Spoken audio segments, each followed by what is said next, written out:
ఆఫ్ఘన్ పాకిస్తాన్ సరిహద్దు ప్రాంతాల్లో మళ్లీ టెన్షన్ వాతావరణం ఏర్పడింది.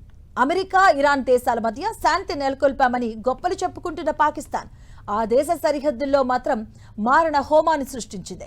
ఆఫ్ఘనిస్తాన్ సరిహద్దుల్లో పాకిస్తాన్ దళాలు భూతల ఆపరేషన్స్ తో పాటుగా డబుల్ ట్యాప్ వైమానిక దాడులు చేసింది. దీంతో చిన్నారులు సహా 35 మంది మరణించారు.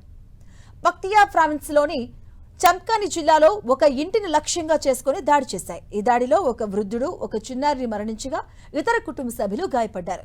తొలి బాంబు దాడి జరిగిన 25 నిమిషాల తర్వాత శిథిలాల కింద చిక్కుకున్న మహిళలు, పిల్లలను రక్షించడానికి గ్రామస్తులు చేరుకున్నారు. అదే సమయంలో పాకిస్తాన్ జెట్ విమానాలు మళ్లీ రెండోసారి బాంబుల వర్షం కురిపించాయి. దీంతో మృతుల సంఖ్య 35కు పెరిగింది. మరో 158 మంది గాయపడ్డారు.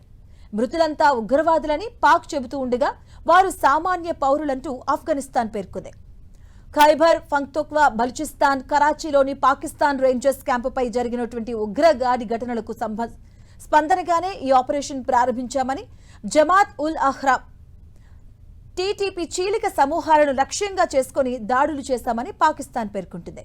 ఈ దాడుల్లో 29 మంది ఉగ్రవాదులను హతమార్చామని, పక్తికా కునార్లలోని 3 లక్ష్యాలను ధ్వంసం చేసినట్టుగా తెలిపింది. ఇక పాక్ ఆరోపణలను ఆఫ్ఘన్ ఖండిస్తుంది. అసలు తమ భూభాగంలో ఉగ్రవాదులకు ఆశ్రమం లేదంటూ తెలిపింది. ఈ సైనిక చర్యను పిరికి పందల దురాక్రమణ, బూటకపు చర్యగా అభివర్ణించింది. పాక్ దాడిలో పిల్లలతో సహా 35 మంది మరణించినట్లుగా తాలిబాన్ ప్రభుత్వం ప్రకటించింది.